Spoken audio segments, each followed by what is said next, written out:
l'importance du corps de Christ. Hein. Chaque élément est indispensable, chaque frère et sœur, et chaque geste est important. Hein. Le pasteur ne peut pas tout faire, l'équipe pastorale, mais vraiment les uns et les autres. Et on va avancer là-dedans, on va aborder un peu la parole de Dieu, cette corde qui nous tient et qui ne rompt pas du tout, hein, qui ne va pas casser. Elle est fidèle. Mon thème aujourd'hui, c'est de parler des fleuves d'eau vive. Les fleuves d'eau vive, au pluriel. À Pentecôte, j'avais abordé, on avait parlé que Jésus avait demandé aux disciples d'attendre le Saint-Esprit.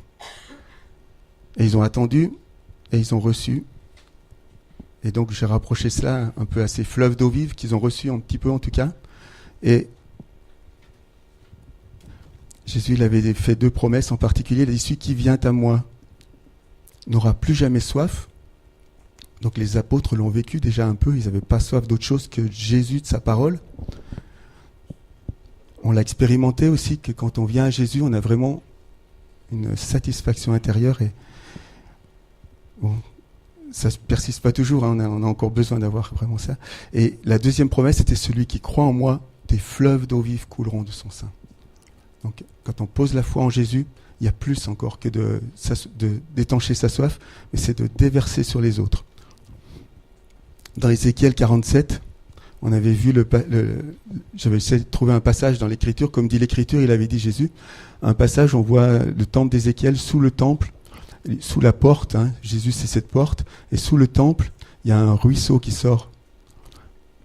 Et ce ruisseau, il devient de plus en plus grand, 100 pas plus loin, 100 mètres plus loin, 100 mètres plus loin, et ça devient un torrent qu'on ne peut plus traverser, qu'on ne peut plus contrôler.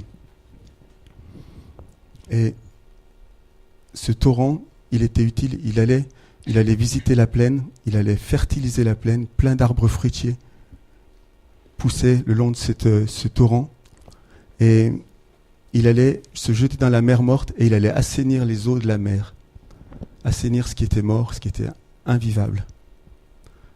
Et voilà. Alors je t'avais dit simplement, est-ce que nous on veut rester des chrétiens qui reçoivent une petite onction du Saint-Esprit, un petit ruisseau du Saint-Esprit qui attendent vers la porte, au pied de la porte, qui attendent le retour du Seigneur? Ou bien est-ce qu'on va utiliser ce fleuve, ce petit torrent, on va l'utiliser pour fertiliser le monde, pour irriguer, pour donner la vie là où il y a la mort? Amen. Est-ce qu'on va rester frustré? Des fois dans notre église, on dit mais on n'a pas d'onction, on n'a pas de puissance, les responsables, ils sont vraiment pas ce qu'ils devraient être. Mais où est-ce qu'on va avancer et utiliser ce que Dieu va nous donner? Amen. C'était ça, donc c'était un appel. Puis maintenant, j'avais vraiment à cœur de parler des fleuves d'eau vive, comme dit l'Écriture. Sauf qu'encore jusqu'à vendredi soir, j'ai dit, Seigneur, moi j'ai que ce texte de Ézéchiel 47, où est-ce que tu parles au pluriel des fleuves d'eau vive, comme si c'était courant. Et en fait, je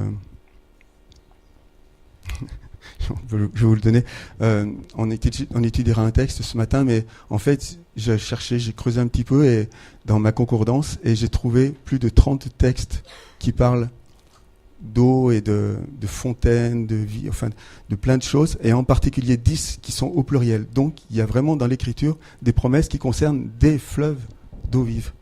Jésus avait raison, une fois de plus. Voilà. Alors je vais commencer par qu'est-ce que l'eau vive? Genèse 26, 17.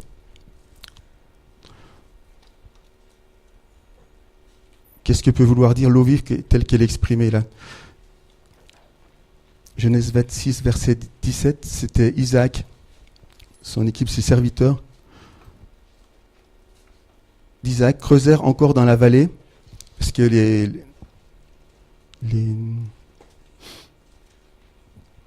Philistins, ils avaient comblé les puits d'Abraham, et donc Isaac a été obligé de creuser les puits de son père. Ah, merci. Et donc là, ils creusèrent encore dans la vallée et ils trouvèrent un puits d'eau vive. Alors, est-ce que c'était de l'eau gazeuse? Ou est-ce que c'était simplement, ils ont creusé de l'eau, ils ont creusé un puits, et en fait, il y a un moment où l'eau, elle n'est pas restée au fond, mais elle est remontée. Et elle sortait, en fait. Donc, c'était vraiment super. de l'eau qui sortait toute seule, mais bien sûr, les Philistins, ils ont dit, c'est à nous ce puits. Si l'eau elle vient là, c'est à cause de nous. Et bon, ils ont récupéré le puits, ils ont encore fait querelle, et donc ils ont été obligés de recreuser plus loin. Mais voilà, l'eau vive. Et puis si on prend un autre passage aussi dans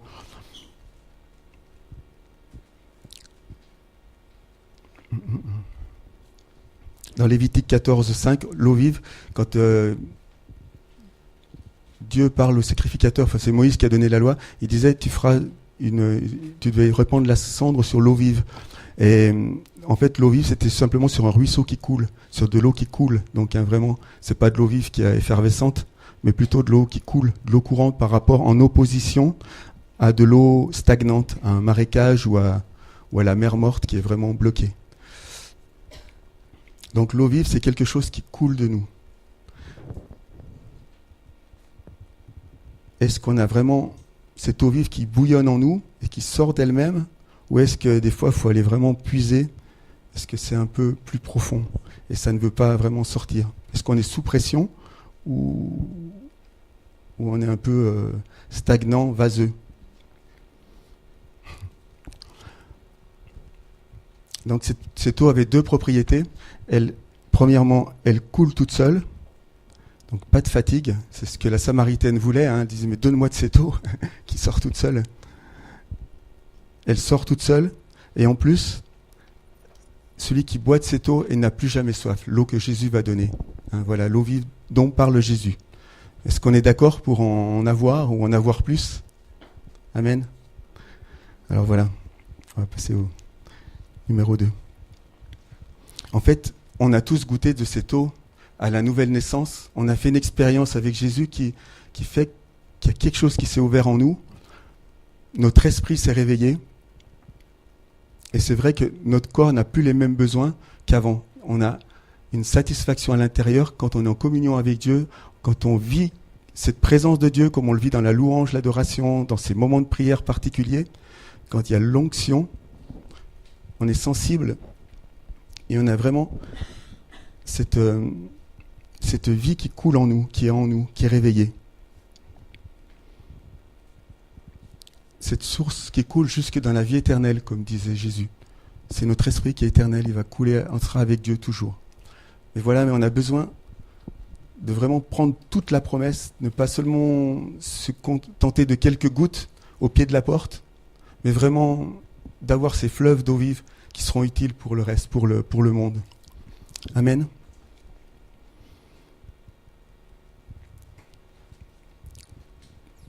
Cette eau vive aussi, c'est l'enthousiasme qui nous saisit, ces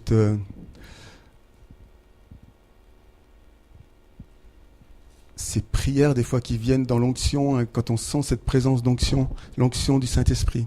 C'est de l'eau vive qui sort quand un témoignage de la gloire de Dieu. Notre sœur, elle a témoigné la semaine dernière, elle était beaucoup moins émotive, mais là, il y a vraiment tout son être était émotif et touché par l'onction de Dieu, par la présence, par sa vérité, son efficacité.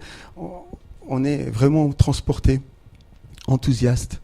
On est, des fois, quand on a une parole de connaissance, quelque chose qui vient de Dieu, un don spirituel, on a ce débordement. Et voilà, c'est ce que Dieu veut qu'on vive. Je pense qu'il le veut pour tous les jours.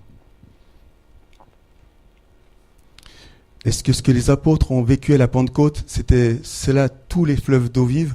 Ils ont vécu le don des langues, de parler en langue. Est-ce que l'eau vive, c'est seulement le parler en langue? Justement, ce serait un peu triste, quoi, si c'est juste ça. C'est déjà pas mal. Mais si c'est juste ça, c'est un peu dommage. Enfin, justement, comme la promesse, c'est au pluriel, on a une petite chance d'avoir d'autres choses. Amen. Donc, je vous ai dit qu'il y avait plus de 10 passages dans l'Ancien Testament qui parlent de ces sources, de ces fleuves, de ces fontaines. Donc, j'ai pris un en particulier parce qu'il me parle aussi. Ésaïe 35, au verset 5 à 8.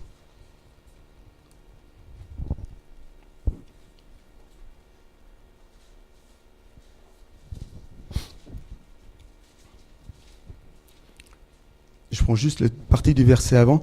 Il viendra lui-même pour vous sauver. Dieu donc viendra lui-même pour vous sauver. C'est Jésus qui est venu lui-même pour nous sauver. Alors les yeux des aveugles seront ouverts et les oreilles des sourds entendront, seront débouchées. Alors le boiteux sautera comme un cerf, et la langue du muet lancera des cris joyeux. Voilà, car oui, de l'eau jaillira dans le désert. Donc là, c'est car des eaux jailliront dans le désert, au pluriel, et des ruisseaux dans la solitude, là où il n'y avait rien, plus d'espérance. Ça nous intéresse ce matin, peut-être, vous êtes sec, peut-être vous dites, mais je dois vivre plus avec Dieu. Hein, et je ne vais pas me contenter d'une religion stérile, vraiment, mais vraiment la vie avec Dieu. La terre brûlante deviendra un étang et la terre aride se changera en source d'eau. Dans le repère qui servait de gîte aux chacals pousseront des roseaux et des joncs.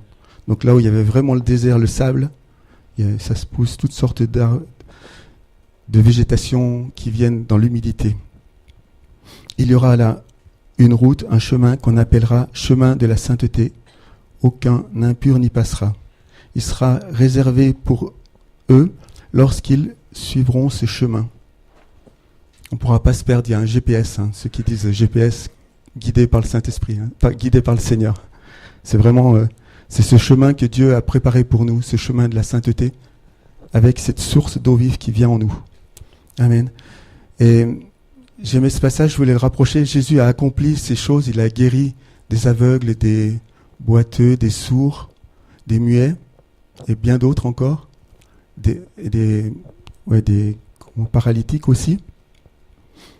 Mais quand il a guéri un aveugle, il a dit aux pharisiens qui étaient avec lui, qui contestaient un peu ce miracle, dans Jean 9,40, il leur conteste, il dit, mais si vous disiez, nous sommes aveugles, vous n'auriez pas de péché. Mais puisque vous dites, nous voyons, votre péché demeure. C'est-à-dire qu'il guérissait physiquement, mais il pouvait guérir aussi spirituellement. C'est-à-dire que ces pharisiens, ils ne reconnaissaient pas Jésus. Ils ne reconnaissaient pas qu'il était la parole de Dieu sur la terre, qu'il avait ce pouvoir de Dieu de guérir, parce que c'était le Fils de Dieu. Mais Jésus était prêt à les guérir s'ils étaient venus, mais on veut comprendre, on veut savoir pourquoi tu fais ça. Il aurait pu leur ouvrir les yeux aux Écritures et leur faire comprendre qu'il était réellement ce Dieu qui venait accomplir cette parole, entre autres, d'Ésaïe 35. Mais donc ils sont restés aveugles, parce qu'ils croyaient voir. Et quand je lis ce passage, moi ça m'est arrivé aussi de me dire, mais je suis comme mes frères qui ont du mal à parler, qui ne peuvent pas parler.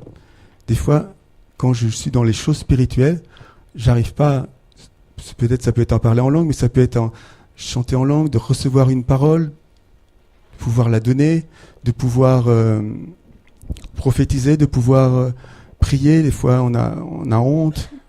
J'ai passé par-dessus des caps aussi, la timidité, des choses. On a honte de parler, on ne peut pas.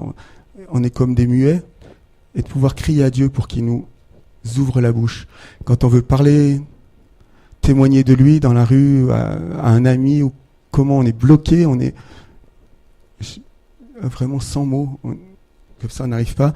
Je vous ai dit aussi, moi, j'étais bloqué aussi pour la bénédiction. On est appelé à bénir comme Abraham a béni. Il faut se bénir les uns les autres. Mais comme j'ai du mal à bénir, je me suis comparé à un muet dans ma famille, même pour bénir mes enfants, mon épouse. Mais j'arrive pas, ça sort pas.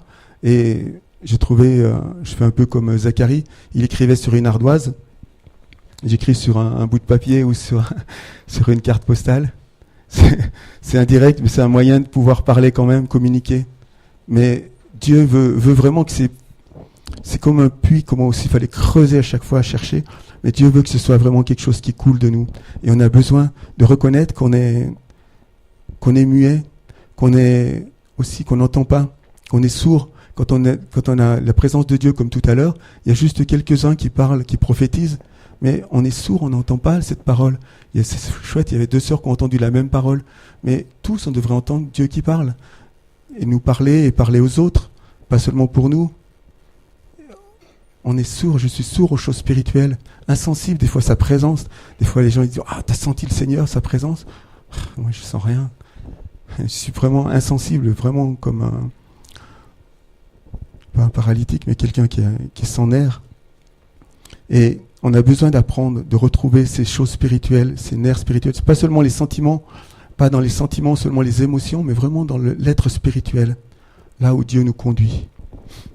Voilà, ces sources d'eau vive que Dieu veut raviver, veut faire couler de nous. La bouche, donc, qui coule de notre sein, la bouche, les oreilles qui entendent, nos yeux qui voient. Il y a aussi marcher droit, hein, les boiteux. Est-ce que je suis incapable de marcher droit et marcher sur ce chemin de sainteté, marcher sans tomber? Ça aussi, j'ai besoin de l'aide de Dieu. Vraiment, voilà, c'est ce programme de Dieu qui est là à notre portée si on veut bien s'approcher. Amen. Ouf, au moins plusieurs sont intéressés. Amen.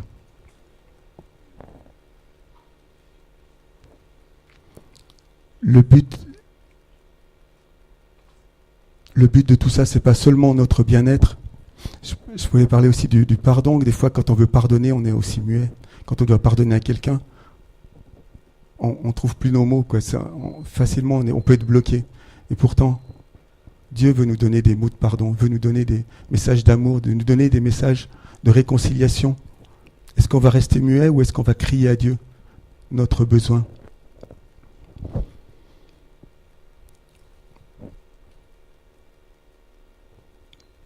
Et le but de ce torrent, je rappelle, c'est pas seulement notre confort, qu'on soit bien, qu'on soit en bonne santé, mais c'est pour visiter la mer morte, c'est porter les fruits, glorifier Dieu, rendre ses productions de tous les bons fruits que Dieu a prévus, les dons, les capacités.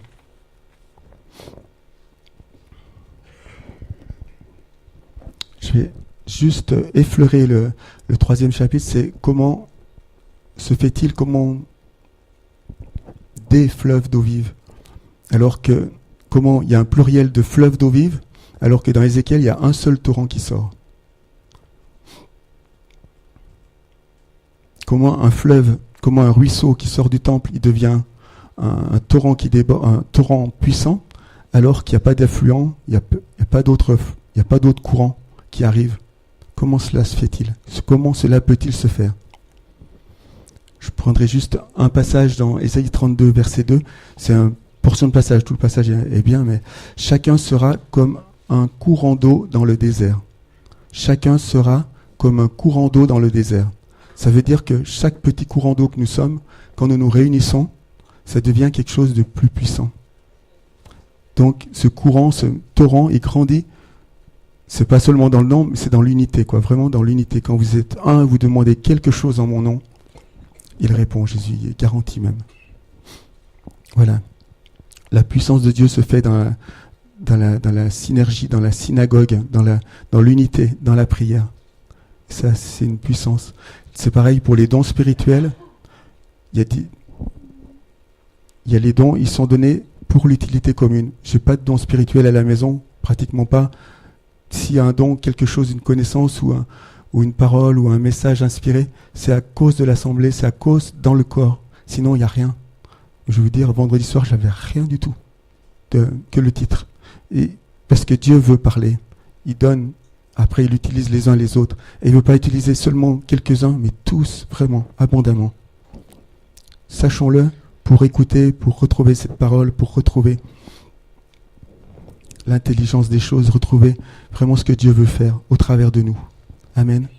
Mais tout cela pour l'utilité du corps, pour visiter aussi, visiter les autres, hein, le monde, visiter la mer morte.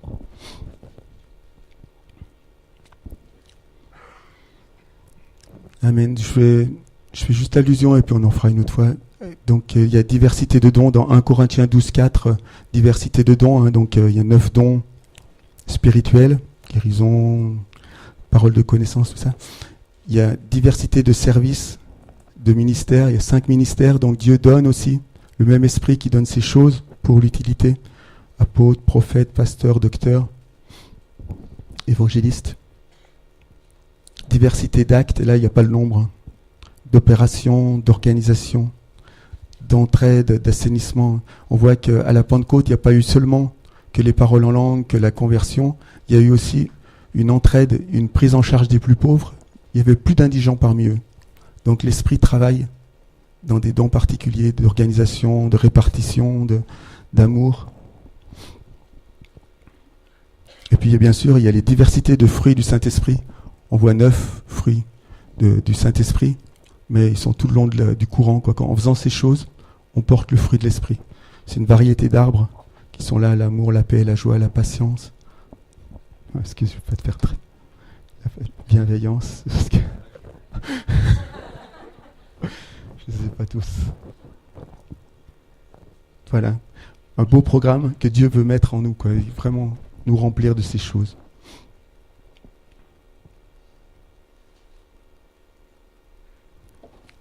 Donc simplement, on va encore prendre un petit temps de louange, d'écoute de Dieu, encore un petit temps ensemble, d'adoration de sa présence, pour mettre en pratique, Seigneur, soit mes oreilles, soit ma bouche, soit ma sensibilité, soit j'ai besoin de me redresser, j'ai besoin de marcher droit, j'ai besoin de quelque chose. On va être là dans la présence de Dieu et peut-être il va donner une parole, quelque chose, pour que ça reste pas quelque chose de lointain, mais qu'on vive ces choses vraiment, dans notre désert, que Dieu vienne mettre la vie, et que cette source, peut-être, il a fallu creuser pour avoir le puits, mais après l'eau, elle est sortie, quoi.